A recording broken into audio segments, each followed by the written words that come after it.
beyond that. So what I decided to do was make up for that as quickly as possible, and that's actually I've spoken here before, and it was at the end of that summer that I came and chatted, and I'd done at that point 100 lakes in that summer, and I was feeling pretty good about myself. I felt like I'd seen a lot of the park. I'm over 300 now, and I've realized that I haven't really seen much. There's still a whole lot left to see. It's a huge area. Um, as you may know, Algonquin Park was founded in 1893. It's Ontario's oldest provincial park. It's 7,600 square kilometers, which is bigger than PEI, albeit with fewer potatoes. There's over 1,500 lakes, rivers, and creeks, and some things that call themselves creeks but really aren't. There are 29 access points, or I guess 29 official access points that are spread out all around the park's boundaries. Probably the most well-known are the Highway 60 accesses, which Highway 60, as you know, runs from Renfrew through to Huntsville. And there are quite a few access points that sort of cut the middle of the park along that highway. But you can also get in from the south, north, east, and west as well. There's lots of different options. And it's home, as you might imagine, to all kinds of wildlife, plant life there, and there's a ton of history as well, which is really interesting, I find, to see. One quick note just before I get any further in, I'm going to be talking about backcountry canoe tripping for this presentation. There's also a sort of vibrant front country community as well. As far as backcountry reservations are concerned, those are made by lake, not by individual site, which is how front country is usually done.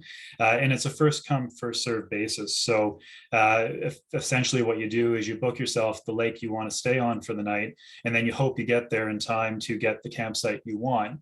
That's got its pros and its cons. On the plus side, if you book sort of a smaller interior lake with one or two sites, you can probably get the entire thing to yourself.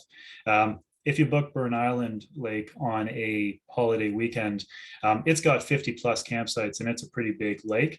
So if you end up, showing up late in the day, you might find yourself doing a lot of paddling before you find a place to stop for the night. So that's sort of the reservation system in a nutshell. What we'll be doing for the presentation is I'm going to be taking a look at some of my favorite routes and some of the things I've seen along the way. And my hope is to cover a good chunk of the park. As I said, I still haven't seen most of it, so there's a lot that's left out. But we'll be looking at a few trips here and there. And I thought we could start with the place I'm most familiar with, which would be Canoe Lake, otherwise known as access point number 5 on the sort of the park map. It's arguably the busiest access point in Algonquin. It's about three to 3.5 hours from Ottawa, and it would be the same from Toronto if there was no traffic, which there's always traffic coming from Toronto. But it's a pretty popular lake because it's the gateway to a number of sort of easy to get to destinations. So you can get to Joe Lake, Tom Thompson Lake, Burn Island Lake. All of these are, I'd say relatively well known in the tripping community. And heading south, you can get to Ragged and Parkside Bay. And one of the nice things about the space is that after Canoe Lake, there's only one portage to get to a number of different spots in the park. So it's great for families and young kids and things like that, or people who are new to tripping. So the loop I'm going to show you is the Big Trout Loop, which is I would call it a moderate loop. It's a 3 or 4 day trip, depending on how much you want to paddle. It's about 70 kilometers, and it takes you through 15 lakes and a mix of a couple of other things as well. It's a great route if you're looking to sort of stretch your tripping muscles a little bit, but still want to stay in a more heavily trafficked part of the park, I guess is how I would put it. It starts, as I mentioned, from Canoe Lake, and then it moves on to probably the busiest portage in the park. So we've gone from the busiest access point to the busiest portage. This is the Joe Lake portage. So Joe Lake is the next lake north from Canoe Lake. And this picture was taken in September of 2020. As you may remember, 2020, everyone discovered their love of paddling, among other things. So the park was extremely busy. This is the only time I've ever had to actually queue up to get out at the portage, but it is usually a pretty busy spot, and you get all types of trips going through. One of the first things you see after sort of getting through that is the Joe Lake Cliffs, which is one of my favorite spots anywhere in the park, despite the fact that it's only 4 kilometers from an access point. This is a great place to come, and as my brother-in-law is doing here, hurl yourself out into space. There are also lower ledges that are much more reasonable for both kids and me as well. So you don't have to jump 40 feet. There's 6 feet, 12 feet, and that type of thing. And it makes for a great way to start or end a trip that's coming out of the area.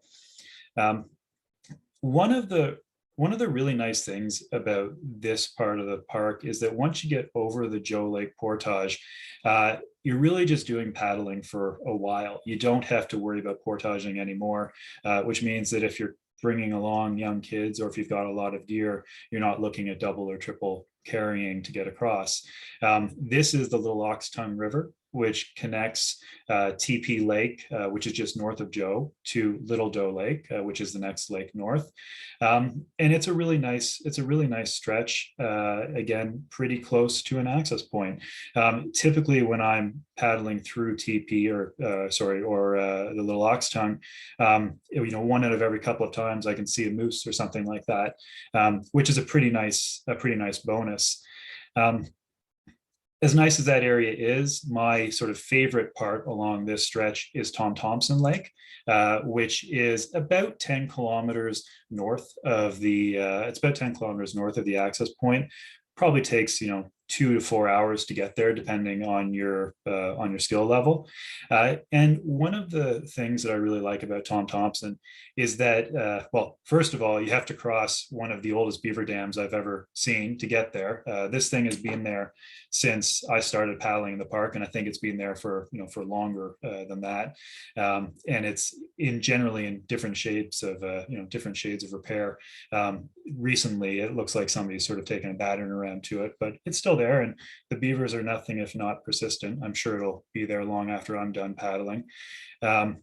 But one of the nice things about Tom Thompson is that there are quite a few campsites, so you've got lots of choice when you're paddling along there. You can stay there as a base camp. You can take family, or you can hang out there for a couple of days, and it leads into a number of different areas. Sunbeam Lake, about 5 kilometers north, is a beautiful little spot. Macintosh, which is only 3 or 4 kilometers north, is also very nice, although there is we'll talk about the portage in a second, but there's a bit of a portage to get there. And it's also got proximity to Potter Lake and Little Doe Lake, all of which are decent options, particularly for, as I said, first timers or families with young kids, or anyone who just wants to have a sort of relaxing canoe trip. One of my favorite things about Tom Thompson is this sort of little jumping ledge here that I found on a trip with my family a couple of years back. It's off the back of a campsite that it's actually a double campsite. There are 2 very close together that are make for a very good option if you've got a larger group. And these ledges were perfect for me, and as you can see, for my daughter as well. Another sort of really interesting feature on Tom Thompson is this rock wall, which is more impressive in person, I guess is how I'll put it. I like it, but you have to sort of paddle it to enjoy it. So moving on with the trip that I was talking about, the big trout sort of loop, once you come out of Tom Thompson, you're looking at the Ink Lake portage to get any further north. And that is a bit of a beast. It's over 2.3 It's over 2.3 kilometers long, and it looks like it was designed by a frustrated roller coaster designer. There's a lot of up and down, and it can also be kind of mucky. When we went through there, this was again September, you sort of every 10 or so steps, you'd end up sinking up to your ankles in some kind of goop, which, it's fine, but it can make a long portage feel even longer. But I will say it's a worthwhile portage because it gets you up to McIntosh Lake, which is a beautiful little spot. It's got quite a few campsites on it as well. It's also got quite a few little islands, which are kind of neat. And McIntosh, I think by virtue of being separated from, the Canoe Lake access by that 2 kilometer portage, feels a lot more sort of secluded, even though it can be busy as well. It's sort of, to me, it feels like you're really getting into the backcountry at this point. So this site was actually where we stayed for our first night on this trip. It was a good stopping point, and it got us set up really well for our next day, which was a sort of a haul from McIntosh over to Big Trout.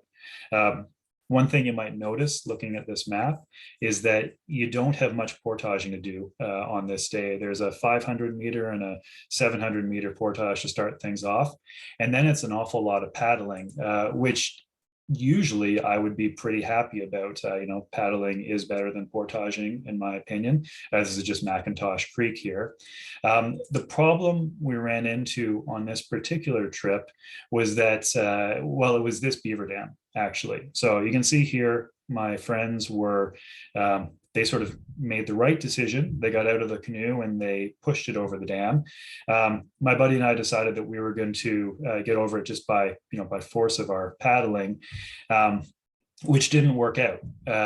My paddle snapped on, I think, the third stroke as we were approaching it, which isn't ideal. You usually want a working paddle for a canoe trip. What made it even worse, though, was that, I didn't have a spare paddle with me on this trip. I had made the incorrect decision to leave the spare paddle at home because I had never had a paddle snap before. So why would I need one now? So if you take nothing else from this presentation, and I'm sure everyone here already does this, bring a spare paddle, because the problem we ran into is that we were where this X is, and we had to get back to Canoe Lake. That's about 30 kilometers. So it's not a small amount of distance to be going with 3 working paddles for 2 canoes. And to top it all off, about half an hour after the paddle went, the storms moved in. So this is Grassy Bay, which is it's a really neat marshy area, just to the east of McIntosh and west of White Trout, which is the next lake over. It's a really, really pretty spot to paddle through. Less exciting when there's thunderclouds moving in. We ended up actually having to stop for an hour or so on one of the campsites here and let the worst of the storm pass. And then we made our way pretty slowly up through White Trout Lake and back over to, or up to Burnt Island Lake, to Big Trout Lake. Where the rain finally stopped, we found ourselves a nice campsite.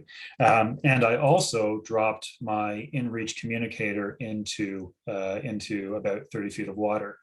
So if you're keeping track, this trip cost me both a paddle and a satellite communicator. Both things are useful and not things that you want to lose or break in the middle of your canoe trip. So this has gone down as the most expensive canoe trip I've ever taken, by a long shot.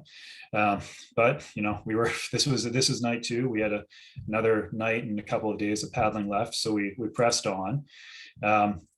Day 3 was actually a short one. We were just going from Big Trout to Otter Slide, which was a bit of a blessing given the state of our our paddles. And the trip down Otter Slide Creek, which is about 5 portages and maybe 10 kilometers of paddling, was really nice. Otter Slide Creek is a very pretty space to paddle through. It twists and turns a little bit, but nothing too spectacular. This is September, and there was still plenty of water, so it was a good, it wasn't like some of the other creeks or rivers in the park that can get pretty dry by the end of August or even the end of July in some cases. We'll talk about that actually in a little bit. This one is just sort of a nice paddle with a couple of cool water features. This is a nice little set of falls at the start of it. And we ended up, as I said, for the night on Otter Slide Lake, looking at a pretty calm night and hoping that that would stay the case for an easy paddle out. We were going the next day from Otter Slide down through Burnt Island and back to Canoe Lake. Which again, it's a paddling heavy route. We actually had picked this route because we didn't want to do many portages, which is great when things are going as planned. Not great when you're faced with this on Burnt Island. So we woke up the next morning, and the weather that had sort of given us a quick respite on Otter Slide had come back and brought its friends. I haven't seen wind. I've rarely seen wind like this, and sort of thought about having to deal with it face on. So we looked at our route, which required a lot of paddling directly into that wind tunnel with one paddle, and realized that we couldn't do it. It wasn't a safe decision at all. So we had to rejig our route. Instead of taking the paddling heavy option, we did the portage heavy option. I somehow managed to get cell service on the portage between Burnt Island and Little Otter Slide, got a hold of my wife, who very kindly agreed to meet us at Canis Bay Lake as an alternative to where we were supposed to come out, which meant that we weren't going to have to paddle much, which was a bonus, but we were adding an extra 7 kilometers of portage to what was meant to be a relatively easy trip. So nonetheless, it was the right decision. And the portages were, well, this is the portage in between Alder and Iris.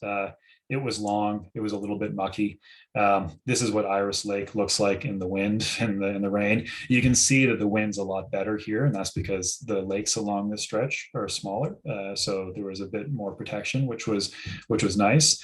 I will say that even with protection, Linda Lake was a bit of a treat. A couple of lakes further south, we had to sort of hug the shore and keep ourselves as much in the lee as we could as we went down. This is just my buddy hopping over some logs on the portage between Polly Lake and Canis Bay Lake, which is normally actually a really nice portage. It's over 2 kilometers long, but it's not, I wouldn't say it's very challenging unless a couple of trees have recently fallen across it, in which case I'm glad I was the one holding the camera and not the canoe for this one. But eventually we did make our way out to Canis Bay. And we did get picked up by my wife, so everything worked out, and we got our group picture. It was a good, even with sort of the mishaps, it was a good trip. I would say the things I took from it are, don't leave the spare paddle at home. Make sure you've got yourself a good backup plan, and the portages are going to find you sort of no matter what, it seems like. But it was a nice trip, and as I said, it's a really good route if you're looking for something that's not going to be too portage heavy, barring the sort of detour at the end, and gets you through about 70 kilometers worth of the park. So one of my favorite routes so far. Drew, just before you move on to the next one, a comment. That's why I always carry a chainsaw. No. There is a comment in the chat. What did you do about fixing your paddle? Anything? Well, yeah, that's a great question. So this is actually the paddle in this picture, if you can see it. It's we've got duct tape there. We've got zip ties, which that was actually something that a very kind passerby gave us. The other thing that we didn't have a lot of was duct tape. We did have duct tape, but we didn't have enough. So we sort of begged and borrowed duct tape and other supplies from people that we met along the way. I found, and the duct tape was fine. The zip ties made a huge difference. That paddle, while not not ideal, was at least usable for the person in the bow. Once we got the zip ties on it, those have become they're part of my pack now. I always keep those with me. But that was it. I mean, for the most part, we were paddling with the 3 paddles, and just trying to make do. And then the zip ties, you just ran them up the length of the paddle and then wrapped tape around them, right? Yeah, exactly. So we, that paddle, it looks like it's all in one thing there, but it's not. I've got the 2 ends, front to back to each other. So we zip tied it, we duct taped it, and then I think we zip tied it again. Actually, we wanted it to hold up.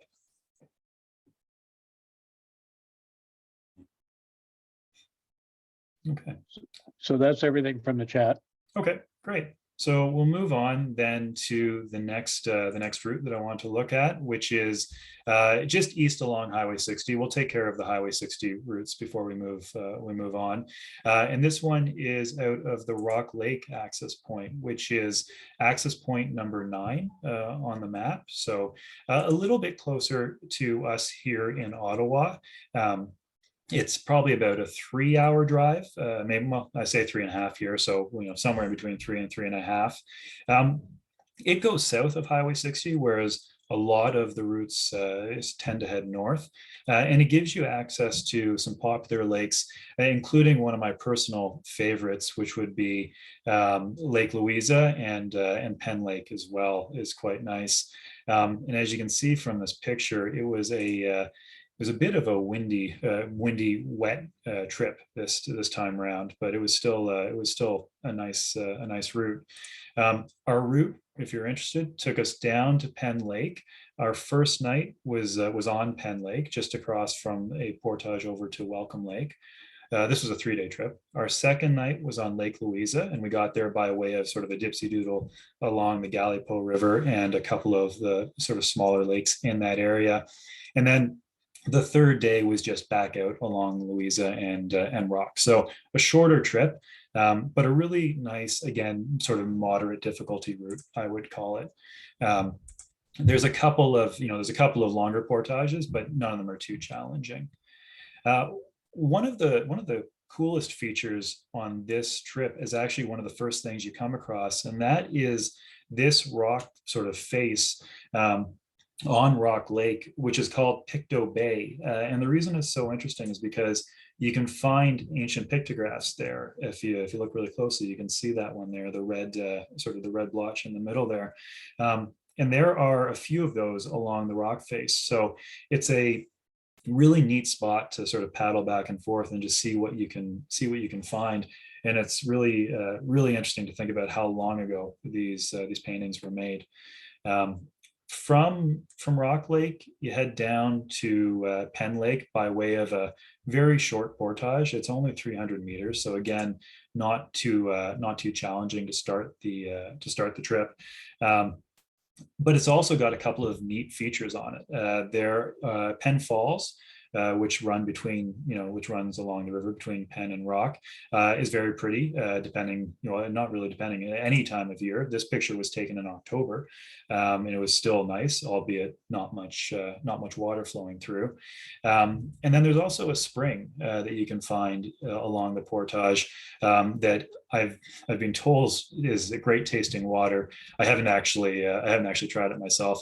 I worry about bugs and things like that. So typically I'll filter or treat my water before I drink it, no matter what the source. But Penn Lake is Penn Lake's a nice spot. It's another good one that's good for kids or for just a short backcountry experience.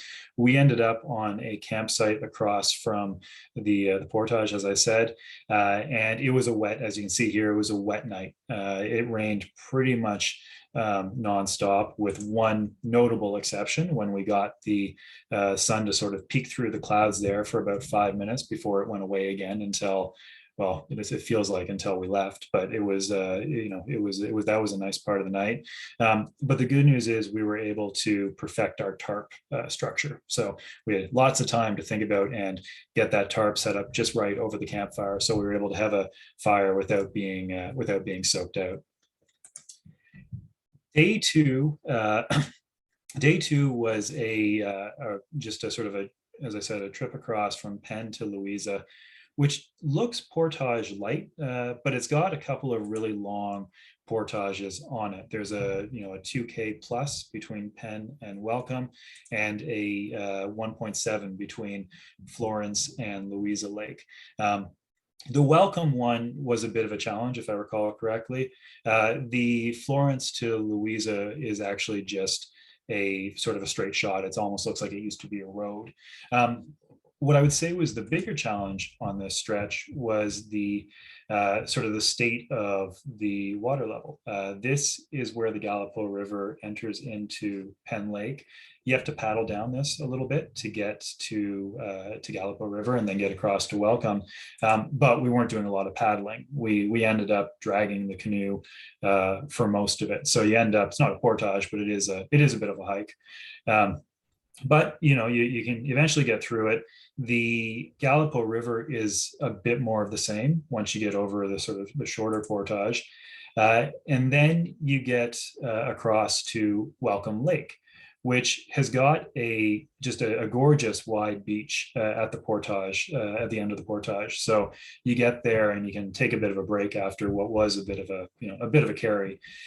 We actually had lunch here, and it was a really nice place to stop and just sort of rest and recuperate. And then it was back along the stretch. We paddled through Harry Lake and Rents Lake and saw a couple of neat things along the way. This was, I'll admit, I don't know what this is. I think it looks like it may have been the foundation for a bridge at some point, or maybe something to do with logging, but certainly a sign from the park's earlier days when it was, when there was either some kind of business work running here, or perhaps, people living nearby. And you can see things like this all over the park. That's one of the things that I really like about Algonquin is you find all of these signs of previous inhabitants and the park's many uses it's had over the years. But probably the highlight, or I don't know if I call it a highlight, but the most memorable part of this little stretch is this area here coming out of Rents Lake and up towards Frank and Florence. I don't know how it looks on the screen, but there is a little brown dash across the canoe route there. On this map, that signifies a beaver dam, and quite the beaver dam. And what that meant is that on the downstream side of the the downstream side of the beaver dam, we found quite the mud hole. And this is my buddy Dan, who tested the mud by stepping into it with both feet, and ended up to his knees. He was mid pullout at this point, but it was, he found himself a bit of Algonquin quicksand, which was funny after we realized he wasn't going all the way under. But it definitely made for an interesting couple of minutes for him, especially. I was just grateful he didn't lose a boot, because I've talked to people who have lost shoes and things like that and had a heck of a time getting it back. Once we got Dan out of the mud and got sort of through that spot, it was into Frank and Florence. This is a really pretty little lake. Frank in particular, there's only one campsite on it, so you've got a secluded spot if you end up there for the night. When we got there, though, there was a problem in that the campsite was on fire. We noticed it as we were paddling past. There was a lot of smoke rising up from the site, and there clearly wasn't anyone staying on it. And so we got out to check it out, and what we found was a root fire that had spread from the it looked like well, that's actually a good question. It had either spread from the fire pit, because it was certainly under the fire pit, or it had spread from the trunk of a nearby tree. We couldn't tell if this was started by a lightning strike or somebody who was careless with their fire. We tried to sort of dump some water on it, but to be honest, we didn't have enough water. We weren't making a dent in it. I was able to get cell service again on this site. It's amazing how much sort of cell service has crept into the park in the last 5 to 10 years.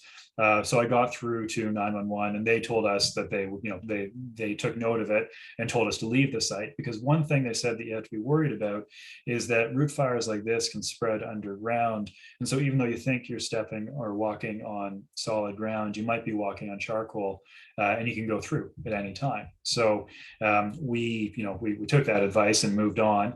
And when I got back out from the trip, I took a look at the forest fire map, and they had marked it as one that they were aware of, but also one that had been taken care of. So that was the sort of the good news there.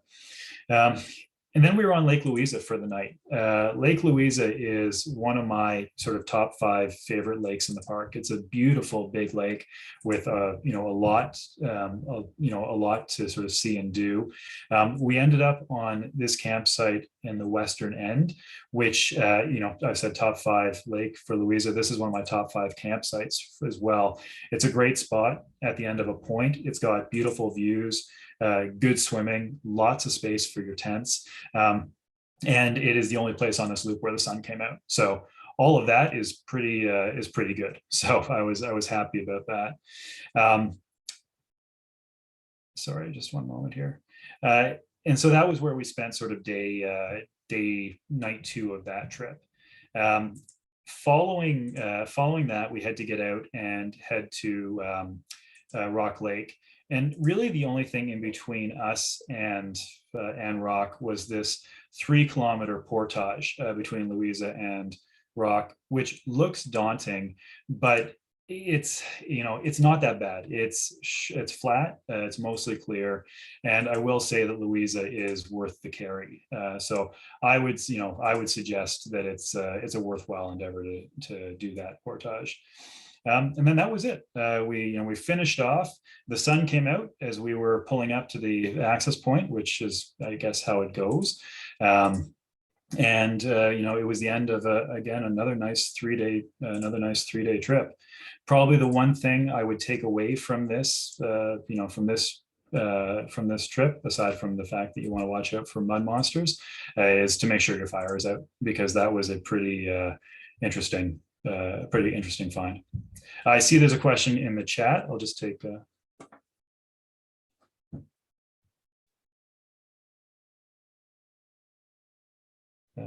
oh, sorry, my mistake. So moving on then to the next sort of trip. We're still on Highway 60 and a little bit. Rob, yeah, just before you move on, I digitized the club archives, including a whole bunch of old trip reports. And it turns out you are not the first person to come across a smoldering campsite. Another of our club members did a few years back. Oh, wow. And it was the same thing. They did what they could to try and put it out, but they couldn't, and hung around, and then called in the people who with the big hoses. Yeah, I think that's sort of the best approach to it. I mean, you don't want to mess around with those types of things. I guess there isn't, unless it's a pretty small fire, there probably isn't much you're going to be able to do, right? I think the most important thing is to make sure that someone's notified who can deal with it, and go from there. The next sort of route I want to talk about is off of Highway 60, but it's a little bit less well traveled than the first 2. This is out of the Pine Tree Lake access point, which is access point number 12 on your map. This is an interesting access point for a couple of reasons.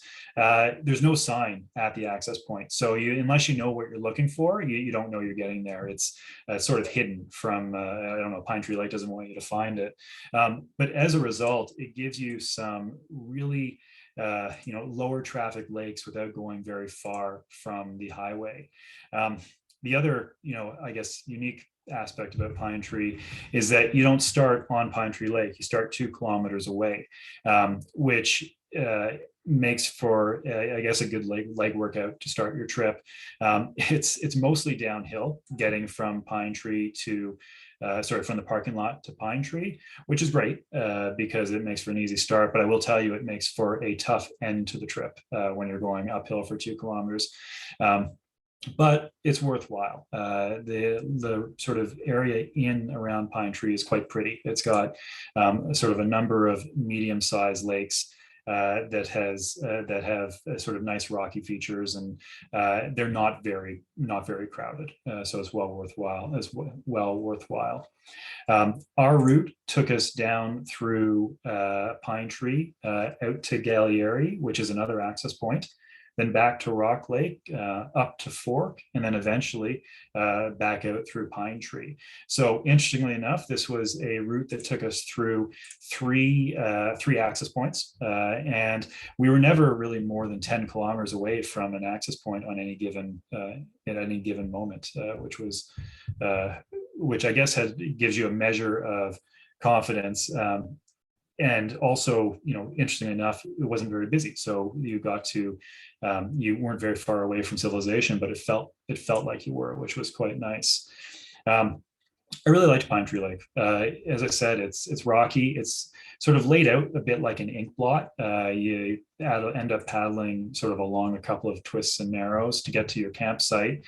We ended up on this site, which is one of Pine Tree's 3 sites. It's a hill. You're effectively camping on a hill, but it's got great views and it's well located. So it's sort of a worthwhile stopping point. The nicest site on the lake, unfortunately, was taken. That's I believe it's the westernmost site on Pine Tree, but it was still a great site. And we were treated to some nice, fall colors and, really pretty golden hour actually that night. The stretch in between Pine Tree and Gallieri, that's got 4 low maintenance portages on it that deserve the classification. So in case you're unfamiliar, the park's got two different classifications for portages. There's low maintenance and regular maintenance. And as the name suggests, regular maintenance, they see crews come through them fairly frequently. Low maintenance, it may be a couple of years or so between crews coming through. And you can end up with some more challenging routes as a result. One of the nice things about this stretch is there's only 3 campsites, including an offshoot up to Sylvia Lake. So if you want privacy, this is definitely a good option. So if you want privacy, it's a good option. The lakes along this stretch are also they're a lot like Pine Tree. Again, Fraser Lake, which I think was probably my favorite, had a bit of that same feel as Pine Tree did. It had the rocky shoreline. It twisted and turned a little bit. It only has 1 campsite on it, which was looked very nicely set up on a small ledge.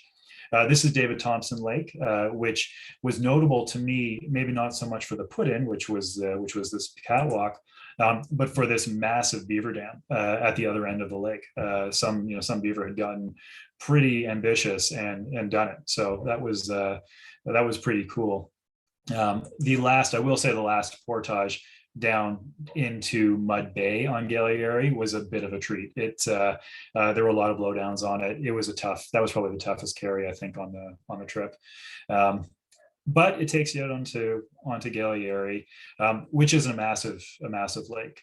I will say Gallieri is probably not one of my favorite lakes. I've paddled it a few times now. It's big, it's long. It's to be honest, it seems to me kind of boring. Now I'm sure there are people out there who love Gallieri, and that's fine as well. But to me, there isn't much sort of distinguishing. There aren't many distinguishing features along the way. And it seems like every single time I paddle it, we get a headwind. That probably has more to do with why I don't like Gallieri than anything else. But it's 13 kilometers from Mud Bay to Rock Lake. And with the wind we were facing, it felt like we were sort of doing every meter twice. So by the time we got to our destination, this is the Rock Lake Dam, but by the time we got to our destination, which was Echo Bay on Rock Lake, we were pretty tired. It ended up being a pretty big day. The good news is this campsite on Echo Lake is really nice. On Echo Bay is really nice. Again, it's an access point. It's an access point campsite, but it feels very secluded. There's only one other campsite anywhere near, and it's not a very good one. So if you're on Echo Bay, odds are it's going to feel like you've got the whole place to yourself, which is how it felt for us. So that was where we spent night 2, and it was a great. It was a really pleasant night actually. And then day 3 was getting us from Rock Lake over to Fork Lake, which starts with a paddle at the east side of Rock and then a portage over to Gordon Lake on a regular maintenance portage. This was interesting because the portage over to Gordon isn't actually marked from the water. That's because the portage is part of the Booth's Rock hiking trail, so it follows the top of it. And I guess the portage sign placers decided that if you couldn't find the hiking trail, maybe you didn't deserve to get to Gordon Lake. So it took us a couple of minutes to sort of to find the start of it, but we did. And the nice thing about portaging along a hiking trail is that you're going to have a nice, wide, easy to navigate trail. This is my buddy just passing by a little lake called Rose Lake about midway. And this is my buddy Gordon having a picture taken on Gordon Lake. That was actually the reason that I planned this route, was I wanted to get Gordon on Gordon Lake. Sometimes my route planning is not the most, I guess, in depth in terms of the reasons why I go somewhere. But that was a nice little interlude before we got to the stretch between Gordon Lake and Fork Lake, which starts with this portage, which I called in my write-up on this the portage that God in time forgot, because it is just overgrown. There is no real trail to be found. It goes up and down the side of a rocky hill, which looks like it was just designed to wreck an ankle or two. There is a little bit of nice scenery every time you come out next to the creek, but eventually we ended up sort of dumping the canoes and then handing them through some of the thickest parts of it to get out over to Rock Creek.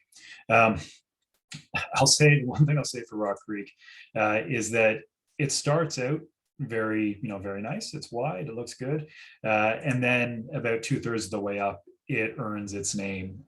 So this is the stretch in between. Sort of, there's a portage about, as I said, 2/3 of the way up.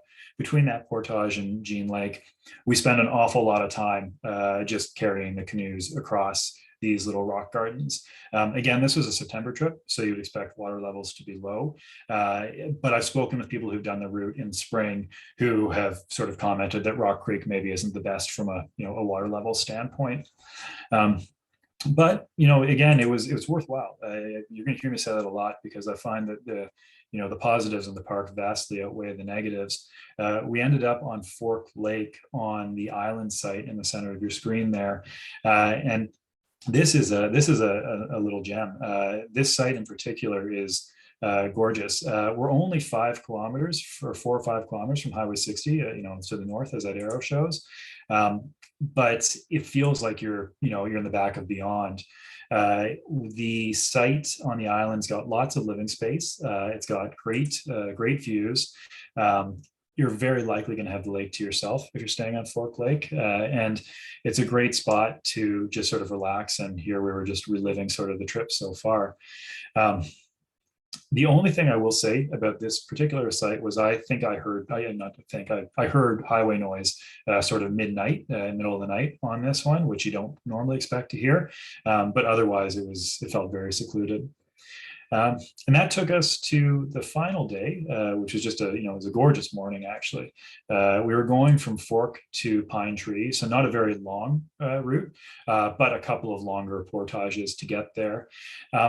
I don't actually have a picture of it up here, but one of my favorite moments of that summer probably was a stop on Rose Lake, which is just south of Fork, where my buddy and I were ahead of the other canoe, and the last of the mist was just rising up over the water. Everything was completely flat. The sun was shining down, and we were just drifting. And it was one of those moments that you sort of hold on to and pull out when you're shoveling 3 feet of snow out of your driveway in January, because it feels perfect. And that was really nice. And that's one of the things I find you can get maybe better in some of these more less traveled spots in Algonquin, is that feeling like you're sort of alone in the world, and it's a nice feeling. It's a great sense.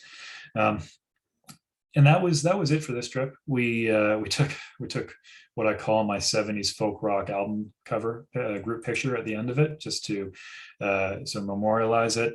And it was a nice trip. 3 nights, 4 days, not too difficult. It gets you through a bunch of access points, so you're never really far away from help if you need it. But you're also not, you don't feel like you're sort of that close to Highway 60. So it's a nice spot. The last one we're going to do on Highway 60 takes us through the biggest lake in Algonquin, which is Opeongo Lake. This thing is massive. It's 15 kilometers from tip to tail. It is bigger than most, you can put sort of any 3 other lakes in the park beside it, and it's still probably bigger. It's on Highway 60 between kilometers 46 and 47. And again, it's about 3 to 3.5 hours from Toronto or Ottawa. Paddling it can be a bit of a challenge. It's 2.5 hours in perfect conditions, but conditions in Opeongo are not always perfect. You can get a lot of wind there, which can be challenging. And our route was taking us straight up Opeongo, then up to Big Crow, over to Lake Lavier, down to Dixon, and then back to Opeongo. So we did what probably any reasonable person would do and booked a taxi. One of the nice things about Opeongo is that you can get water taxis from both Algonquin Outfitters and Opeongo Outfitters. These taxis get you to any number of portages at the north and east ends of the lake in about 15 minutes, and you don't have to worry about what the wind is doing. So it's a pretty nice way to start the day, and it's a good way to cheat and make a longer canoe, make a longer canoe trip more accessible. You don't have to spend as much time, in the park if you don't have it, right? I mean, you still want to get deeper in. I will just stop quickly here and say that this part of Opeongo, where the X is beautiful. It's a north end of the North Arm, and there are quite a few really nice campsites here. I stayed there with my family this summer, and we had a great base camp. There's lots of sort of beachfront. The sites are wide, they're flat. There's tons of room for kids to yell and scream. It's a great spot, and as I said, it's very close to the Prue Portage here. Once we were actually starting the canoe tripping part of the day, we piled 3 of us into the canoe. Three guys, and all their gear makes for gunnels that are riding pretty low in the water. I will admit we had a couple of shaky moments to start off with, but we sort of got our groove eventually. This is the Crow River, which is in between Prue and the Crow Lakes, and it's a very pretty paddle, even in September, which is when this trip was. Water levels were great, and there's one of my favorite things on the Crow River is that I almost always see herons, and I love paddling down rivers following herons, because they will paddle, they'll swim in front of you, or not swim, sorry, they will fly in front of you, they'll wait for you to catch up, and then they'll fly a bit further down, but they never actually leave the water, so you can play leapfrog with them heading in. Our first night was on Big Crow, which is it's another I think sort of well-known lake. We were on the east side on a very pretty beach site. This is just the sort of the cliffs that you can see as you paddle into Big Crow. Our site here had just a gorgeous view west. In a very wide beach. The water here, or the beach here, goes out forever. I was probably 100 meters out wading and still up to my waist only. So it's a great spot if you want to ease in. If it's sort of September and you think you have to get in faster, it makes it a bit tougher. But I would say that the view makes up for it.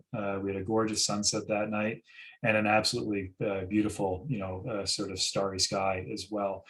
So I would, very much recommend trying to grab this site if you're ever in Big Crow. Day 2 took us between Big Crow and Lake Lavier. Lavier has been on my list for a long time. It's another big one in the park, and I've always wanted to see it, but hadn't made our way there yet. The Crow River, not as much. I don't always love rivers, especially when I'm worried about what the water levels are going to be like. But as with the day before, water levels were pretty good. There were a few minutes there where we had to get out and walk. You can see that this is when it's really good to be in the middle seat. You can just drift down. But by and large, it was a nice stretch of river. We got across it in decent time. The portages weren't too difficult along the way. Again, there's a longer one or so, but nothing too challenging. And it didn't take very long before we were coming out into Crow Bay, which is a sort of an offshoot of Lake Lavier. It's actually its own spot for booking purposes. If you want to stay on Crow Bay, you actually book the sites on Crow Bay. And I will say, having sort of stayed on both, I would consider Crow Bay the next time around, just because it's got a couple of really, really nice sites, as does Lavier. Nothing wrong with Lavier, but I was impressed by Crow Bay. And it also breaks up this particular trip a little bit better. But we weren't staying on Crow Bay. We were staying on Lake Lavier, and we arrived at about the same time that the weather did. It doesn't look as bad in this picture, but there was quite a lot of wind and a lot of rain sort of moving just north of us. So instead of coming across Lavier to the east, which was our original plan, we wanted to stay on Crow Island, which is in the north end of the lake. We decided to hug the shore and move down the western side of the lake, where we found an island campsite that would, I think, normally be one that I would quite like. It's got great views. It's got enough living area. It's not huge. But on this particular day, the wind was coming directly into the site, and it was fierce. It was made for a very cold night, actually. What made sort of our windy, frozen site that much worse was my buddy went sort of exploring on the island and found this secret site on the wind protected side of the island. So this site's not on a map, and there's no signage for it. You can't actually see it from the water, but it's certainly there. There's even a thunderbox, and it would have been a much more comfortable place to spend the night had we known about it. So maybe next time, I guess.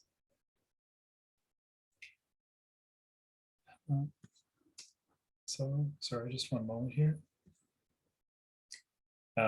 So the next morning, the wind had not improved.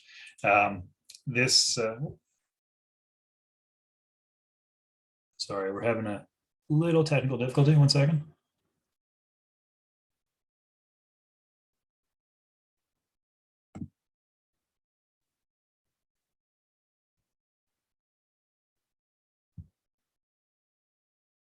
Oh, my apologies.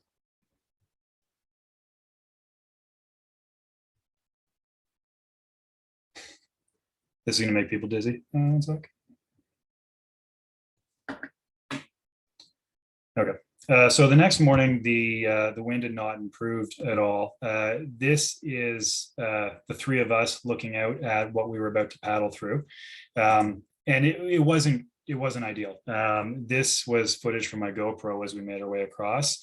The good news is it wasn't too long of a stretch that we had to paddle into the wind like that.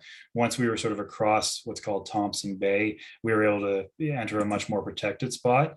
And we made our way down to Dixon Lake, which was our night 3 destination, and which is not very far from Lavier. So it was actually a pretty short day. Dixon is really interesting because it was closed to camping from about 2015 to 2021 because of a blue-green algae bloom. So blue-green algae, as you may know, is very, very dangerous if you ingest it. It can make you very, very sick. So people weren't able to camp there. And maybe because of that, Dixon to me had a really sort of natural vibe, which I liked. It felt a bit more remote and rugged. We ended up on this island site about halfway down, which doesn't look like much from the water, but it's very big inside.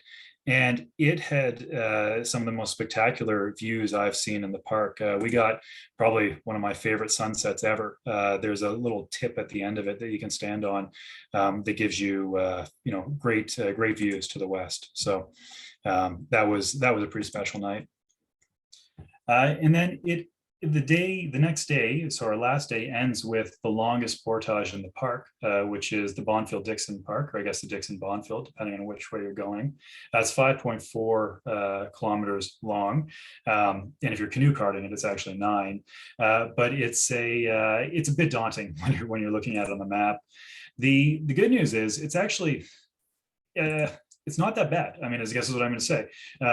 I was lucky in that my buddy and I were switching off the canoe, so I only had to carry a canoe for 2.5 kilometers of it.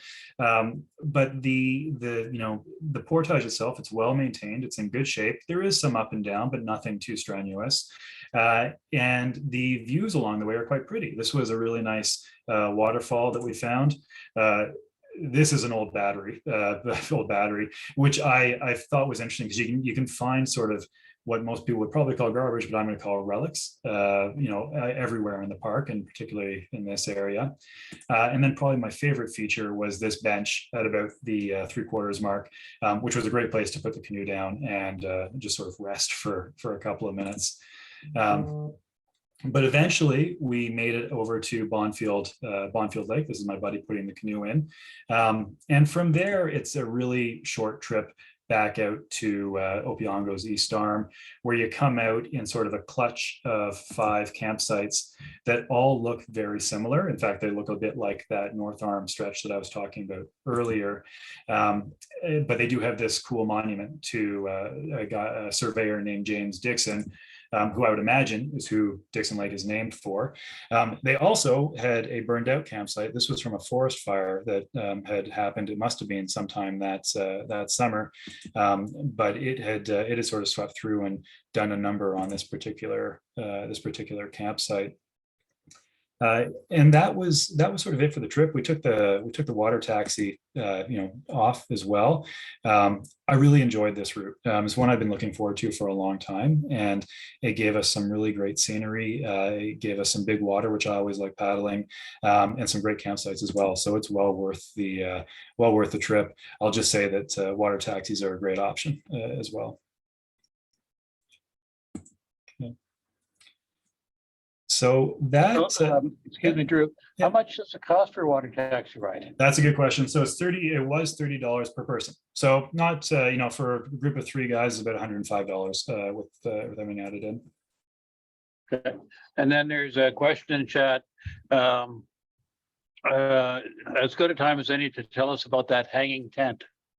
Of course, yeah. So I love that tent. That is the Opeongo Aerial A1 tent. It's come to market in the last couple of years.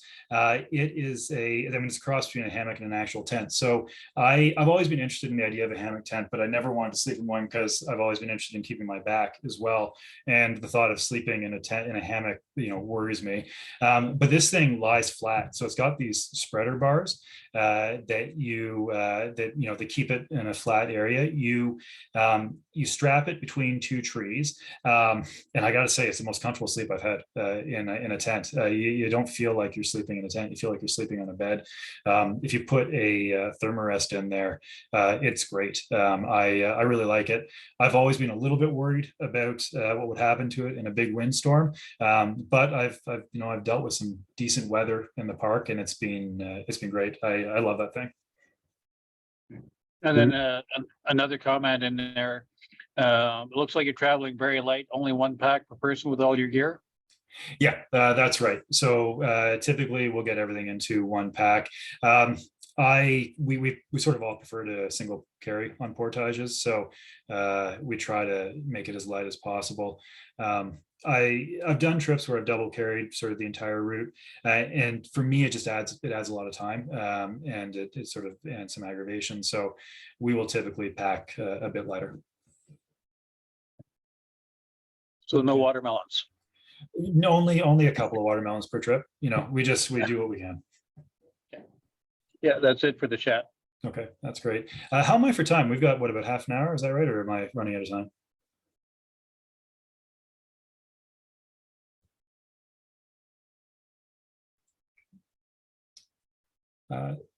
So if you'll bear with me for one moment, I'm just going to. Sorry, I was on mute. I booked the Zoom session until 9 o'clock. If people want to leave early, they can, but you're welcome to keep going until 9 o'clock if you wish. Okay, I want to make sure I get, I don't want to keep people too long. So I'm going to, I'll take a look at something here. Just bear with me for a moment. So the next trip I was going to talk about is the Shao Lake access point, which is to the it's east of sort of the Highway 60 stretch that runs through the park, north of the town of Madawaska, if you're familiar with that area, and it is it's a nice spot. It's got access to a few different lakes. Booth and McCaskill are probably two of the most famous ones. There's also one called Mudville, if that's what you're looking for in a lake. And it's one of the things that I really like about it is that it gives you access to a few backcountry ranger cabins. So ranger cabins are these they're, as the name suggests, they're old ranger cabins that you can now book as accommodations overnight. And they make for a really nice option, especially if you're doing a sort of a spring trip, which is what we were doing for this one. This one was just meant to be a little out and back ice out route. Originally, it was more ambitious, but the year we were doing this, water levels were extremely high. Spring had come late, and the weather was miserable. So we decided to just head over to McCaskill and basically booked the ranger cabin there for a day or two.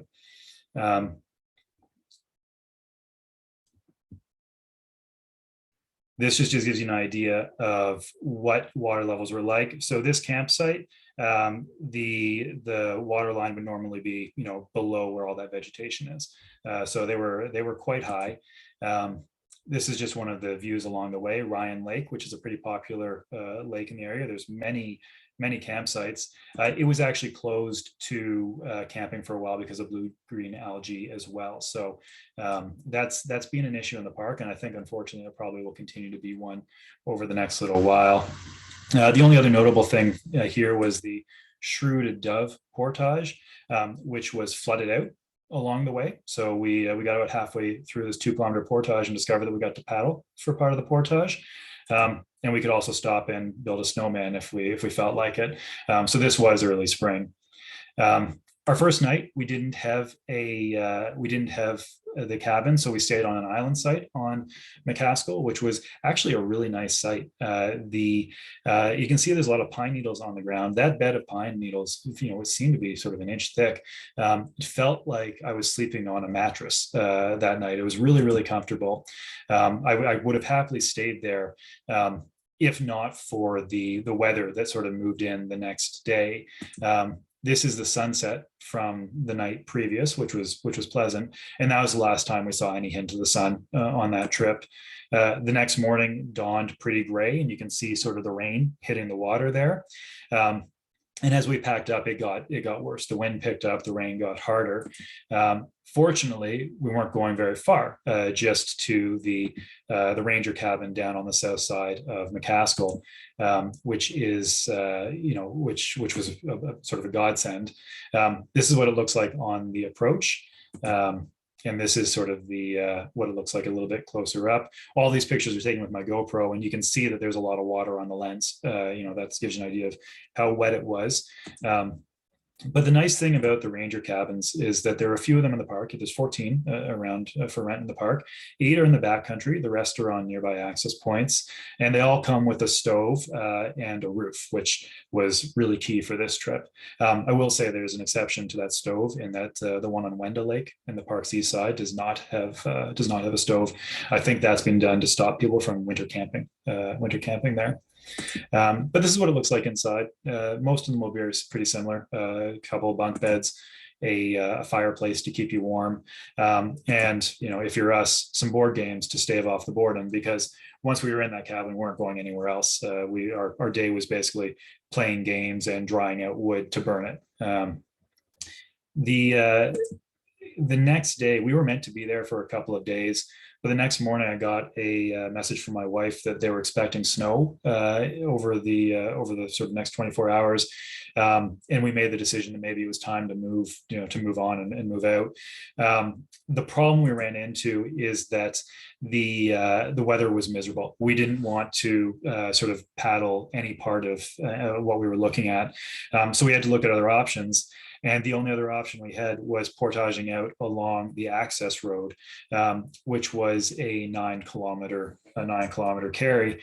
So we sort of went back and forth on it, but decided that that was probably the safer option, which began the longest portage, or sorry, actually I should say the second longest portage of my career.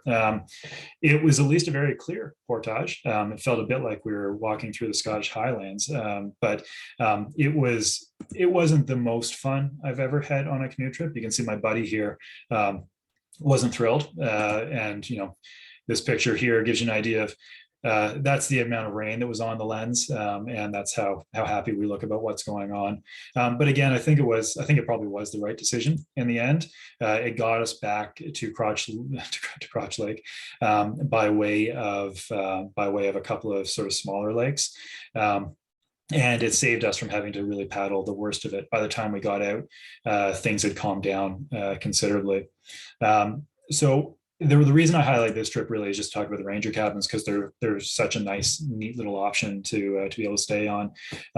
There are a few that are sort of right in the middle of the park that I'll be going to this summer, and I'm looking forward to seeing. And it's just it's a little bit of a different sort of a different look to the trip, I find. Quickly before I move on from Shallow Lake, I just want to talk about Booth Lake. I'm not going to go through a trip here, but I'll just mention that this is a really great option out of Shallow Lake, the Shallow Lake access point. It's about 8-10 kilometers west of Shallow. It's a big lake. As you can see, there are quite a few campsites in the south end, not really any in the north. And those campsites are really nice. This is a beach site on Booth. This is a site further up that's sort of up on a little bit of a ledge. I took the kids there this summer, and we had a great time. The swimming is fantastic. The scenery was beautiful. There's a lot of history in the area as well. This is the Tatler Lake Ranger Cabin, which is just slightly west. And it's a great spot if you're looking for a nice place to base camp, which still has a lot to see and do. And this is just one of our sunsets that night. Just before you move on to the next, Yep. I noticed that so far, there have been at least 2 occasions when you talked about, oh my goodness, we're not going to go with our original plan. We're going with plan B, which may involve extra portaging stuff. And you've also noted that you've had to change your plans because of information that was provided you or that you had to get out. And so I find, would you like to comment very briefly on, the importance of having an emergency plan or a communications device? Yeah, happily. Both of those things. I mean, I think the fact that I've had to change plans so often maybe speaks to poor planning, but one thing I always make sure I know is how I'm going to get out if the route that we're on doesn't work, because that is the nice thing about Algonquin. You can do it. There are very few places where you're stuck. One thing the maps don't really show is that there are roads crisscrossing the park. So if you know where the roads are, you can always find at least that to walk out on if you need to, like we did from McCaskill.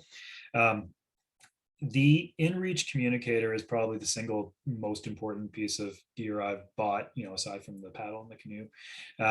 It lets me keep in touch with my wife, which, provides both of us peace of mind.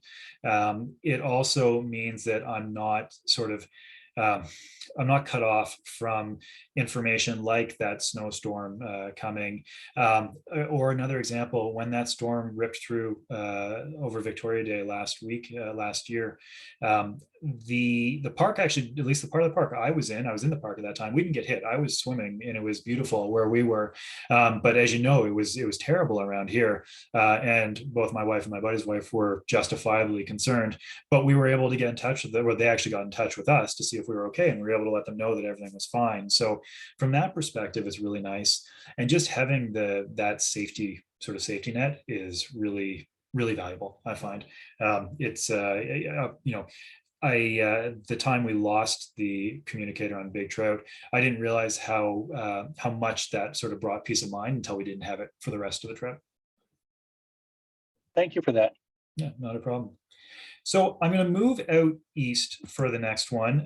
This is one that is probably the closest to Ottawa that we're looking at. So these are the sand. This is through the Sand Lake Gate near Petawawa and Pembroke, and more specifically the Acre Access Point, which is access point number 22. This is probably my favorite part of the park. The northwest corner is giving it a run for its money, but this is a beautiful area. It's different from the rest of the park. It's got some rocky scenery. The soil there seems a bit thinner, so you do have to think about trees falling over at random moments, but it adds to sort of the beauty of it. It gives you access to the Barron Canyon and High Falls. Also one of the hardest portages I've ever done, but we'll get there in a second. It's so pretty. It's actually one of the places where Tom Thompson did some of his painting in the last couple of years of his life. He was in the area a lot. It's where he painted Jack Pine. And it gives you trips of sort of for all different levels, which I also like. You can take your family there, you can take beginners there, you can take hardened experts who want a challenge, and they'll find one. And in fact, that's actually what I'm going to talk about for this particular loop. It's a trip down to Clover Lake out of Acre. This was a route I did a few years back with a friend who also likes a challenge. He'd actually tried it the year before and gotten turned around. He wasn't able to complete it, so he wanted to go in with somebody this time around, and I volunteered. And what makes it difficult is that it takes you south through some truly low maintenance parts of the park. You start, of course, on Grand Lake, which is Acre's lake. Acre is the access point, but it's actually called Grand Lake. This was actually the first time I'd ever paddled my solo boat as well, which was a fun experience. And then you head south to Carcachou Bay instead of going sort of east to Stratton, which is what most people would do. Carcajou Bay is nice. It's only got a few sites on it, and it's a little bit off the beaten path. So you feel like you got a little bit of seclusion, even on an access point lake. And then you head into McDonald Creek and sort of I guess the stretch from Carcajou to Clover. So the biggest challenge along here is, one, water levels. Depending on the time of year, you might find water tough to find on McDonald Creek. We were doing this in spring for that exact reason. We didn't want to have to deal with it. And secondly, just finding the portages can be a bit of a challenge. That's what turned my buddy around, and is that coming off McDonald Creek and going to Turcotte, he couldn't find the portage in sort of midsummer. So our hope was that by going through in the spring, things would be a little bit clearer. There wouldn't be as many leaves on the trees, and that worked out. So we had a nice, we were able to sort of find the portage and make our way south through McDonald. And what we found in this route was something really spectacular, actually. Guthrie Lake, which I had no expectations for, was a really pretty spot. It's a small to mid-sized lake. It's got this ranger cabin that you're not going to want to book on it, but it's a really cool piece of history to see. There's a really nice rock feature on the other side of the lake as well. This ranger cabin is actually on a campsite, so you can stay there if you want. Again, you wouldn't want to stay inside it, but it just gives you this sort of sense of history when you're there, which I really like. And the other, and after Guthrie, the other really pleasant surprise is Clover Lake itself, which only has 4 campsites on it. But the site we were on was gorgeous. We had a really nice eastern view. It had great, a great campfire pit right up on a ledge, sort of on a cliff there. And we had lots of room for our tents. So it was well worth, I think, the effort to get down there, which is good because getting out is also a ton of effort. You head out from Clover through a couple of small lakes and then Tarn and Little Tarn. And in that stretch, there are some challenging portages. The Pogonia to Grass Pink portage is 1.4 kilometers, but it's a tough one. It is sort of split into 3 pieces, and the middle piece is this beaver meadow. Here you can see sort of the pond side of it, and here you can see the meadow side of it. So what was I don't know if interesting is the right word, but what's interesting here is that to get across this, you're sinking into your ankles with every step. So we decided to leave our boats behind because the extra weight was pushing us in further. And this was sort of early May, so it was basically like dumping your foot into an ice bath for we'll call it 500 meters. So this was a bit of a challenge, probably one of the more challenging portages on this route, but not the most challenging portage. That actually was still to come. This is just Grass Pink Lake, which you might notice had pretty low water levels even in May. So that was another thing that we had to deal with. But the main event was when we got to Tarn Lake, which has this beautiful sort of cliff along I guess it's the northeastern side of it, that I know people have hiked to from down in St. Andrews to sort of look out on. And that was actually our plan. We were going to stay on Tarn Lake for the night and then hike up that cliff and take a look at it. But when we got to the campsite, it looked like a small but persistent tornado had made its way through. It wasn't the most appealing spot. It was very enclosed. There was a little stream running right through it, which in May is a bit worrisome from a black fly perspective. So we sort of looked at it, thought about our options. It was still early in the day, and we decided to push on, which we were okay doing because I'll say here, it's true. I talk about changing routes a lot here. You're not meant to camp off permit in the park. Once you book your permit, you've booked your permit and you're supposed to stay on it. What my buddy and I had done for this trip is, because we weren't sure how challenging it was going to be, we booked individual sets of permits on different lakes so that we'd have a little bit of optionality in case we needed to sort of call an audible. And in this case, we did have a permit for St. Andrews Lake, which is the next lake north. It is, however, north by a 4.4 kilometer portage. And if you see here on the map, it says that the portage is quite steep from St. Andrews to Tarn on both sides. That's not a lie. I would say it's the first kilometer is very steep, and then the second kilometer is uphill. So we ended up double carrying this thing, and this is still the hardest portage I've done in the park. The first 800 meters, you feel like you're just walking straight up. This is me, on a flat part, contemplating what was to come. This is the two of us on the downslope. I'm not sure if we're just happy or giddy, but it was, we were feeling a bit better about things. But it took us about 4.5 hours to get across because we were double carrying for the up part. We just couldn't manage it with the boats and the packs. It was probably the right decision because we ended up on this beautiful spot on Stratton, which is the easternmost spot. It's got a great view coming back across Stratton. Frankly, any campsite would have been great at the end of that day, but this one in particular was really special. And just before I move on from this area, there wouldn't be a presentation on the Barron Canyon area without talking about the Barron Canyon. So I'll start with High Falls, which is this area here. It's this natural water slide park, which is just a lot of fun. There is space for, there are jumping ledges. So there's, places where you can jump into deep pools of water. There is a natural water slide as well, which is a lot of fun to slide down. The only tip I'll give here is that make sure you're wearing a life jacket. Not necessarily, you always wear a life jacket, and from a safety perspective, yes, but also I wasn't wearing one once and I fell backwards and scraped a huge chunk off the back of my back. It feels like a water slide, but it is rock. But it's a place where you can spend a couple of days pretty happily. And if you get bored with that, you can move on to the Barron Canyon, which is a little bit further east. This is the Brigham Chute leading into it, a nice waterfall area. And then this is the canyon. It's beautiful. I'm sure if you haven't been there, I'm sure you've seen pictures. It is one of the coolest features in the park to paddle through, in my opinion. Speaking of the Barron Canyon, normally it's done as a weekend trip, but a few of us have actually started doing it as a day trip from Ottawa. It's kind of a long day, but it's a 20-kilometer paddle, but it's a marvelous day. There's also a note in the chat about how bad are the May black flies? It depends on the time of year.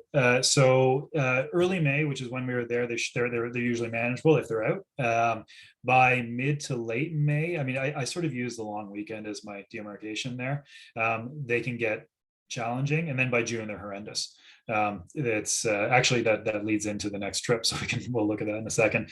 But they can be pretty bad in spring if you've got the right gear. They're just they're a nuisance. They're not sort of a trip killer, but they can be a challenge. And in fact, why don't we just jump to that right now? I'm going to take us up to the north end of the park, out of the Kiosk access point, which is access point number 29, to a trip I did in June of 2018. I will say, as I mentioned earlier, Kiosk, this part of the park, the northwest corner, is fast becoming one of my go-to areas. It's beautiful. The lakes are big here, much bigger. It's quieter. People don't make their way up as much. Some of the routes are a bit tougher, but they've got some just gorgeous spots. Manitou and North T in particular are two of the nicest lakes I've paddled. They're really nice, areas to check out. This is just a view from the access point.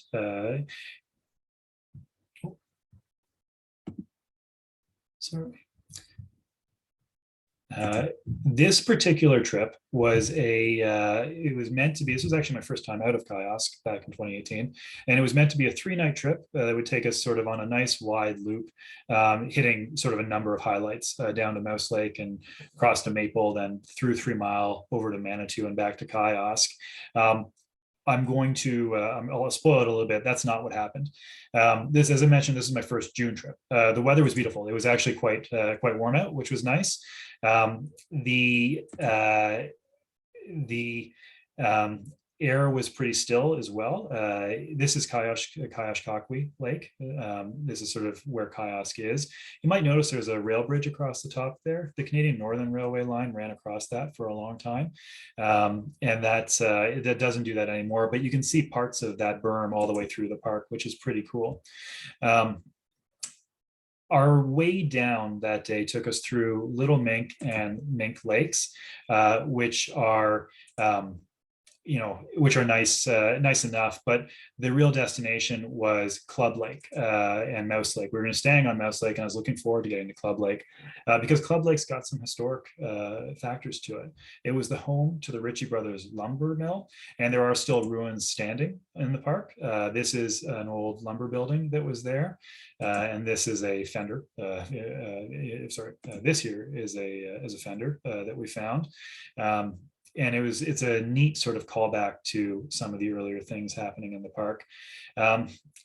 The problem with this trip is that, as I mentioned, the exact date was sort of June 8th that we were out. By the time we reached this point, which is the Club Lake to Mouse Lake portage, the club end of that portage, which is a very pretty spot, the heat of the day was subsiding a little bit. And what you find is that the heat can keep the bugs down in the height of bug season, but once it goes away, things can get a little bit challenging.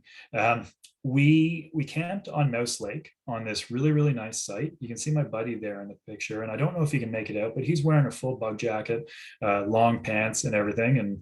And, sort of he's well prepared. And because of that, he got to view this really pretty sunset. I, on the other hand, wasn't prepared at all. So it was black fly season. It was also mosquito season. So we had both types of bugs sort of swarming us.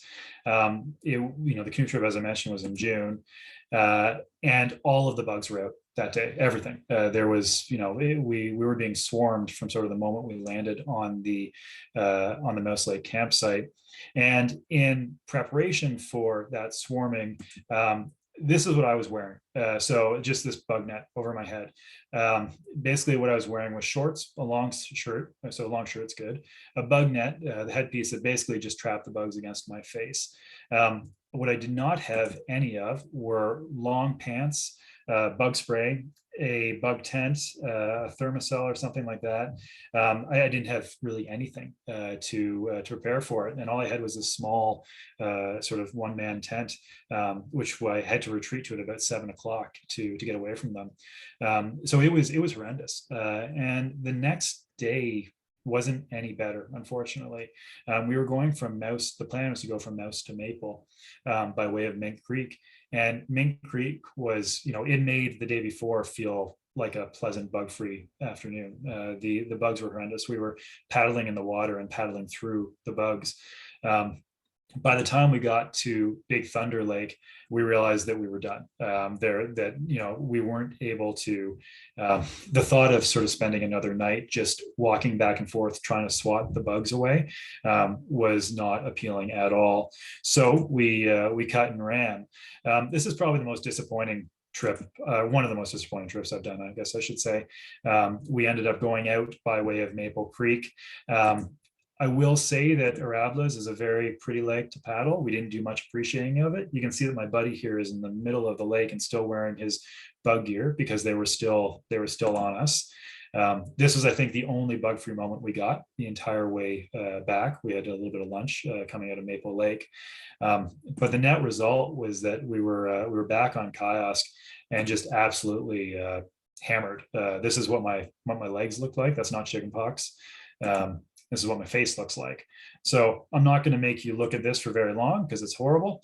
But that gives you an idea of what poor preparation does to a canoe trip, right? I learned a million lessons from this. I suppose the only good part is that I now own every piece of bug gear you can think of. And I've done trips in May and June again, and actually really enjoyed it. So the bugs don't have to wreck a trip if you've got the right preparation, but they sure can if you don't. There's a note in the chat. Somebody would love to hear about your little canoe. Yeah, of course. So that is that's a Brookie solo canoe from Backcountry Custom Canoes. It's a pretty fun little boat. It's light as anything. It's made of ballistic nylon. It's skin on frame. The builder started building them sort of about five or 6 years ago as sort of a side project, and he's turned it into a nice little business. It's only about 29 pounds. It's tough. It's really tough. I've taken it through a bunch of creeks and sort of rammed it into all kinds of rocks, and I haven't put a hole in it yet, touch wood. Maybe the only slight downside is that I found it doesn't track so well when I stop paddling to take a picture. It'll start veering to one side or the other, but it's nothing that's not manageable. But it's made, what I've really liked about it is it's made solo trips a lot more palatable because the weight, right? I mean, you're not adding too much weight to your pack. As I said, I like to single carry. So if I can get the canoe and the pack and everything across without, sort of blowing out a quad, I'm a happy person.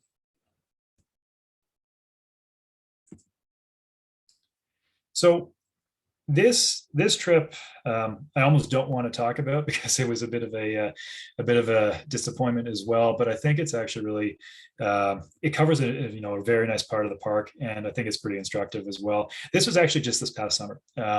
It was out of the Tim access point, which is on the west side of the park. So Tim Lake is accessible off of Highway 11. It's a bit of a haul from Ottawa, closer to Toronto, but this area is beautiful. There are sort of three major rivers that flow through here or start from here, including the Nipissing, which is where I was headed. The wildlife is spectacular. You can see moose, you can see, swimming chipmunks as well. I've seen a bunch of those actually. You can see beavers, you can see otters, you can see a whole number of things, and the scenery is really pretty as well. So it's a really nice area to paddle in. And for me, it's an area that I haven't done a ton of paddling in before. So I mapped out a really ambitious route. This is what I was looking for. This was meant to be sort of an 8-day epic solo trip up through the heart of the park. I was going to go up to the Nipissing River. I was going to stay in a couple of ranger cabins. I was going to sort of get up almost to kiosk actually, and then come back down through the center of the park. That's not what happened. This more or less is what happened. Sorry, it disappeared on you. So things started out fine. This was I went sort of out of Tim and into the string of smaller lakes just to the north of Tim Lake. There's Chibiabos and West Cocoa Pond. Basically, it's a string up to Big Bob Lake, which is a very pretty spot actually. The nice thing about this area is only a couple of campsites, so you've got some time. You can get some seclusion if you're trying to find that. Big Bob in particular, this is the view from the easternmost campsite, and it's a gorgeous spot. Um, Things started to get a little bit more challenging once I got onto the Nipissing River. This trip was happening in August, early August, which I thought was going to give me enough time to sort of not have to deal with low water levels. But unfortunately, I was wrong. This is sort of the view out to the Nipissing from the portage over to Big Bob. Um, and it's, the Nipissing is a really nice river. I will say that it runs entirely through Algonquin, or almost entirely through Algonquin. It's a tributary of the Petawawa. It's a great spot for wildlife, and it is also, as I found out, a really great spot for rocks. It started off all right. This looks wide and flat. Actually, this sort of water is covering a whole lot of submerged obstacles that I found. I think I found most of them on my way. It's also got its own sort of set of beaver dams to drag over. And gradually, or not so gradually, it starts to get narrower and shallower. So by the end of the first day, I knew I was in for a challenge, but again, it actually didn't seem anything that was going to be insurmountable. I was sort of on plan for the most part. I stayed on this campsite on a 200-meter portage along the Nipissing. And I guess, I said at the beginning that, if there's one thing you take away from this, if there's a second thing you take away from this, it's never stay on this campsite. It's a terrible campsite. It's just a little clearing off the side of the path. It's buried deep in the woods. It's not very big. It was a bit buggy, even though it was August. And it was pretty terrible. I've got it down here as the second most underwhelming campsite I've ever stayed on, because I stayed on Furrow Lake, which is worse. But if I ever come back, I'll talk about that one then. The problem came in the next day. This stretch between that P200 and Grass Lake, you might notice in the map there it says low water levels can be a problem, and elder can be a major problem. That's not untrue. Almost as soon as you get across that portage, things get a lot rockier and a lot shallower, and then the alders start. So, it looks like this. A little bit like this, and then eventually I looked like this, because I spent 3 hours traveling about 5 kilometers. A good deal of the time I wasn't even necessarily paddling. I was just pulling myself through by the Alder. There were a lot of twists and turns, a lot of rock gardens, and the net result was that I was physically exhausted by the time I got to Grass Lake, which was only, I think, 6 kilometers into my day, and I still had 15 left to go to reach my second night's spot. And I realized that it wasn't going to be tenable. I couldn't finish the trip. That's probably the most disappointed I've been on a canoe trip. It was poor planning. I didn't plan for the water levels. What I should have done was camped on Big Bob the first night, Grass Lake the second night, and then made my way up to the Highview cabin the third night, instead of trying to compress it into 2 nights. But one of my biggest failings is that I always try to bite off more than I can chew with trips. I will end up getting very ambitious, and I find that I get more ambitious as the winter weighs on. So it's something that I've had to sort of consciously work on, and unfortunately didn't work out this time around. So what I ended up doing was reaching out to my wife on the InReach. She got in touch with the park to see if the campsite at Loontail Junction was open, and it fortunately was. So I cut off at Loontail, which was sort of the last place I could cut off before I was stuck on the Nipissing for another 40 kilometers. So I went down Loontail, set up camp for the night, and really just rested.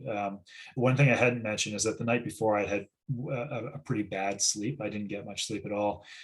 So the combination of that and then the sort of the physical exertion from that day left me absolutely wiped. So I spent sort of the afternoon just reading and trying to recuperate. To get out from Loontail, you have to go across this little stretch called Latour Creek, which managed to somehow out Nipissing the Nipissing. it's shallow, it's reedy. A lot of times you're sort of pulling through the mud. It was where I saw the trip's only moose, and that was really nice. I came around the corner and the moose was just sort of grazing. I startled it and it ran off, fortunately in the other direction, not at me. But it was sort of a beautiful, that was a beautiful moment in what was otherwise a pretty tiring day, because Latour Creek it gets narrower. And then it kind of just disappears. And you're sort of looking at dragging the canoe along this water trail until you get to, eventually you get to the portage and find your way out to Roseberry Lake, which is sort of back on the main track. The only thing I want to say about Roseberry Lake is it's got this really cool spot on the North Shore that was both a historic cabin and a First Nations campsite. And it's got this beautiful beach. You can see where the construction was. It's gone now, but you can sort of see the field where it used to be. And it's a really nice place to sort of relax and just enjoy what you're sort of looking at. This is just another view of the beach. And then it was just, making my way out by way of the Tim River, which, as I mentioned earlier, is a really pretty paddle. It's got some twists and turns. And it's also got the most industrious beavers I've ever come across. It feels like sometimes there are beaver dams every 5 feet. It's not quite that bad, but you do spend a good deal of time pulling the canoe up and over various obstructions before you get to the end. It's still a very nice paddle. The scenery is gorgeous, and it's a good spot to see a moose if that's what you're looking for. And then finally, I made my way out to Tim Lake. I decided to stop on a campsite here to sort of lick my wounds and have lunch, just to be, sort of a few more minutes in the park before quitting. And I'm glad I did, because that was probably the highlight of the trip. The lake was booked out. There were no other open sites, and I saw a group of women paddling around in kayaks who were out on a day trip looking for a spot. So I invited them to come on, and we had a really nice lunch. We hung out for a while. One of the women here, she actually, along with her husband, wrote a guidebook on the Petawawa River in the park, which was great, that I'd read. So it was really fun meeting up with them. So it ended the trip on a high note. This is a picture one of them took of me paddling away. I will say, the one thing I took from this is that if the map says low water can be an issue, expect it to be an issue. That is one of the things. The further on in the year you're paddling in Algonquin, the more water levels can be a challenge, particularly if you're on some of these rivers.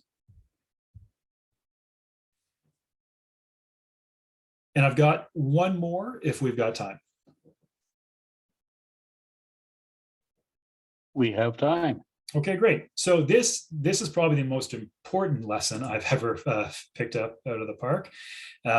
It is back in Kiosk, and I will say, having gone through this, I realized I'm really just showing a lot of the mishaps. I've had great trips. I've had a lot of really fun trips. The Algonquin is a great place to paddle. Things don't always go haywire, but I guess the stories are better maybe when they do. But this was another route through Kiosk. I was there in July of 2020 with a buddy of mine. You'll remember, July of 2020 was a weird time. We were coming out of the first of what turned out to be a few lockdowns. So there was sort of that added sense of unreality to things. This is the first time I'd seen my buddy in about 4 months in person. But we decided we were going to go down through Maple Lake, over to Bigger Lake, and then back up to Kiosk by way of North T and Manitou. Basically, I was going to complete part of that route that I never finished when the bugs had sort of chased us out. A couple things to know about 2020, July of 2020, it was very hot and it was very buggy.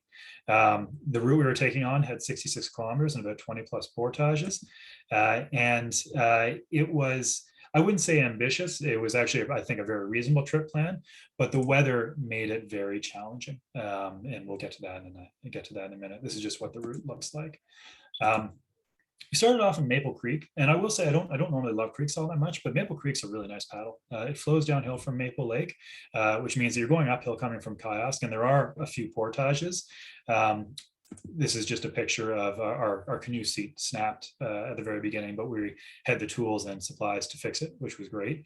There are a few portages, particularly this P800, which just feels like you're climbing a staircase. This is a picture of me about halfway up, and I don't look like I'm in my right mind. So it was a tough, that was a tough carry, but Maple Creek is very pretty. It doesn't twist and turn as much as some creeks. It's wide, and it's got some beautiful, beautiful scenery. We ended up on Maple Lake for the first night, a really nice island campsite. The one thing here is that this is taken around, probably I'm going to guess 8 o'clock at night. It was still extremely hot. It didn't really cool down that much overnight. As a result, we decided to get an early start on the next day, which was taking us from Maple through 3 Mile and then down to Bigger. We figured we'd try to do as much of it as we could out of the heat of the day. But we were sort of in the heat of the day, almost from the get-go.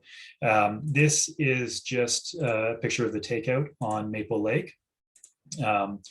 And then the next lake over is a lake called Rat Trap Lake. One thing that I'll highlight here is you can see how calm the water is. There was absolutely no breeze on this trip, or at least there's no breeze at this point of the trip. So the combination of sort of the heat and just the still air left us quite warm. This is Dehinda Lake a little bit further on. This is North Sylvia Lake. I will say the stretch is very pretty, but you can already see from this picture, my buddy here has got his t-shirt actually up under his hat. He'd been soaking his t-shirt and then putting it under the hat so it would cool down his head and his neck. The other fun thing we came into is that the portages, some of them in particular, were a bit of a challenge. By the time we got to 3 Mile, we'd only been on the water for, I'd say, 2.5 hours at this point. It was really hot, and in retrospect, we should have stopped. We should have sort of adjusted our trip plan and taken, if not a long break, maybe even just stayed overnight there. There's about 15 sites on 3 Mile, and it takes some effort to get to. So my theory was that there would be lots of open sites and we probably wouldn't be stealing from somebody. But we didn't make that decision. We decided to push on. We wanted to stick to our route plan, which took us down through a couple of small lakes called the Kawa Lakes and then into Bigger. And the rest of the day was really tough. Those portages in between Kawa and Bigger are bug factories. One of them follows this road. There were a ton of bugs on the route. The heat was really intense. You can see here, we stopped mid-portage, but this was a terrible idea because the bugs are much worse in the middle of the portage. So we sort of picked up and kept moving fairly quickly. This actually on Sinclair Lake was sort of the only moment of respite we found. We had a nice spot in the shade. There was a little bit of a breeze and the bugs had gone away. But by the time we got to Bigger Lake, we were tired, like really, really tired, hot, and sort of both of us probably a little bit cranky as well, which is too bad because the site we were on Bigger, this little point, sort of a point site in the middle of the lake, was absolutely gorgeous. It's this shelf of rock that goes out into the lake. It's got great views to the east. It's got a really nice fire pit set up. It's got room for a few tents, and the swimming was phenomenal. Really, really welcome. But we sort of by the end of that night, we both realized we were pretty tired. We took stock of where we were. And try to decide if we wanted to leave the next day. It's about 35 kilometers from Bigger to Kiosk to get out. It's definitely better as a 2-day trip, but it is doable in calm conditions because it's mostly paddling. And I find you can, if it's just paddling, you can make a good distance. So we sort of hemmed and hawed, but we did decide that we were going to try for it at least. We were going to get to the end of Manitou and see how we were feeling and see if we wanted to cut it short. I will say for this route, it's beautiful. There are quite a few falls along the route. We ran into a moose on Mango Tassie Lake. In particular, this portage in between North T and Manitou has got just the one of the nicest set of waterfalls I've come across. It's also a great spot to just sit. You can see me there in the flow, and I will tell you, on a hot day, that is a really nice way to cool down. we got to the end of Manitou and sort of took stock of things. And by this point, it was actually only noon. We both felt really good. As I said, 20 kilometers paddling is okay in good conditions. So we decided to push on and sort of get into the air conditioning. That was worth what that thought process was, and that was a mistake. We did stop at actually, here's just a picture of the beach at the east end of Manitou, which is quite nice. And we did get to hang out in a couple other waterfalls along the way back to Kiosk. But when we got, and these are the Kiosk Rapids, when we got to Kiosk, things had changed a little bit. The wind had started to pick up as we were paddling the Mabla de Fon, which is the river between Manitou and Kiosk. And there was some weather blowing in. This is the last picture I took on that trip. The sky is sort of blue in this direction and the clouds don't look that bad. You can see though the light is getting a little funny. It was sort of turning that yellow that you can sometimes see before a storm moves in. We were, the wind had picked up and, worse, you could see that, you could hear thunder in the distance. So we took a look around. It looked like the clouds were still in the south. To get across Kiosk is about we'll call it sort of 2 or 3 kilometers. It's about a 10 to 15 minute paddle. And I, more than we, thought we could do it. We got to sort of align with that small speck in the middle of the lake, which is an island, and started paddling. The problem was we didn't have 5 to 15 minutes or 10 to 15 minutes. We had 5. And that's when sort of the storm caught up to us. The first sort of hint I had that things weren't going well was this massive rush of wind behind us. And all of a sudden it just picked us up and shoved us sideways. And before we knew it, we were broadside to sort of 3 to 3.5 foot waves, just trying desperately not to get swamped. The thunder was everywhere. It was, it had reached us and was on top of us before we, could sort of even blink. And we were like, I was terrified. We were really, I think we were both terrified. I was sure we were going over, and I was sure we were going to, be hit by something. We somehow, and I don't know how, managed to get to this tiny little island without dumping. I'd say we were half swamped by the time we got there. We pulled up on the rocks. It's about the size of a bus, this island. It's a Seagull Island. It's probably about 10 to 15 feet high. And there were some walls that we could sort of huddle against. So once we got the canoe up onto the rocks and were sort of sheltered in the walls, I was a little bit more, I guess, I wasn't convinced we were going to get hit by lightning. It was still very frightening. There were lightning strikes happening all around us. The wind was doing everything it could to rip the canoe out of our hands, and the temperature was dropping. This only lasted about 15 minutes, fortunately, but it was probably the most frightened I've been of anything in my life. Actually, it was terrifying, and it certainly put a crimp on the end of the trip. From that, I guess what I would say is my biggest takeaway would be, don't, I wasn't as polite about this in my write-up, but don't mess around with thunder. What I should have done, what I knew I should do, and I didn't do because I guess I got a bit arrogant, was I should have just pulled off to the side as soon as there was any hint of a storm. We didn't do that. And it put us into a pretty terrible situation. But the good news is this trip was actually just before, it was about 2 months before that big trout loop I started off with. And I took a lot of lessons from this trip and applied them into the middle of that trip. So the good news is I'm learning as I go along still. And that is it. I'm sorry, I've gone long. I guess when I start talking about the park, I get excited. So if you've got any questions, please feel free to reach out. Let me know. You can find me online at allavalgonquin.com or on Instagram and Facebook as well. Did anybody want to raise a virtual hand or post a note on the chat? I've got a note from Scott saying, "Love the presentation, great stories, great photos, great routes, great memories, lots of laughs, lessons learned." Thank you very much. For myself, I think, apart from the seeing a lot of Algonquin that I've never seen before, the stories and the importance of planning and whatnot is something that makes this presentation worth watching by a lot of people. And just learning the importance of oh my goodness, plan B. Yeah, I am good at setting examples, I guess, for people. No, I agree with you. The importance of planning is that's one thing that's been sort of just driven home to me again and again. Because I'll admit, when I started doing this, so one thing I didn't mention at the beginning was that I sort of got back into tripping in a sort of a big way back in 2016. When I got into this, I had a lot more confidence than I deserved, and I sort of just figured I'd learn as I went along, which is not ideal when you're doing something like this, because there's dangerous, right? I mean, you done properly, it's a great and fun and safe sport. Done improperly, you can put yourself and your friends in a lot of danger. Yeah, in the chat, Scott would like to know if you've ever explored the shortcut from Tom Thompson to Bird Island via Sunbeam and Vanishing Point. He's always been scared off by the low water note. So I've done Tom Thompson to Sunbeam, and I've done Little Doe to Sunbeam by way of Vanishing Point.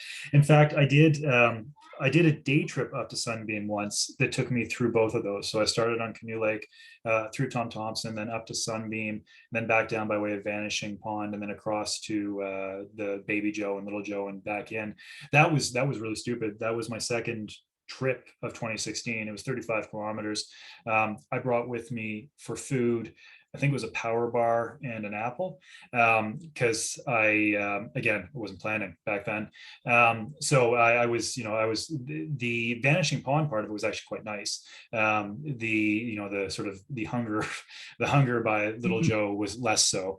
But the route, Tom Thompson to Sunbeam is pretty. Willow Lake in between there. There's no campsites on it. There's this nice little gem of a lake all by itself. There is a quagmire pond along the way that takes some work to get through. And Vanishing Pond, and Vanishing Creek and Vanishing Pond, depending on the time of year, can be tough. But June, July, it's fine. Yeah. So, not seeing any hands up or comments. Thank you very much, Drew. This is really appreciated. My pleasure. I'm going to boot you off to share and Yep. just pull up a slide that, or how do I do it? With the upcoming seminars. So where I'm going to post a notice on the club Facebook and website articles for in the next couple of days. It will include your website link there as well. If you're okay with it, we'll post this on our YouTube channel. Sure, that'd be great. And as I say, it'd be great for a lot of people to watch this because there's a lot of good lessons on there. Coming up next week, trip leading. So we've seen on tonight's presentation that planning is something that is probably better done than not done. And so Peter Kasherak, somebody who's very good at this sort of thing, will be doing a seminar on trip leading. If people want more than that, the club is going to be having an actual trip leading course, which will include I believe it's a 3-day a trip out to Rock Lake, and so cover off a lot of the stuff involved in trip leading. The last seminar of the year will be a woman from the University of Ottawa. They have a renowned heat research laboratory there. She's going to be talking about hyper and hypothermia. She also says that she's going to include a couple of fun facts in there. And lastly, I want to remind everybody that we have the open house on April the 20th, 2023. It'll be at the RA Center, so it'll be the first in-person open house since COVID. We'll have tables for all of the programs, outline of some of the trips that are coming up, the training that's available, and for people who are not familiar with the club, boathouse tours. And did I? Oh, I think I forgot to share. Anyhow, so all that to say, thank you everybody for coming out, and please say good things about the club and come check us out on the 20th. Meanwhile, I'm just trying to find out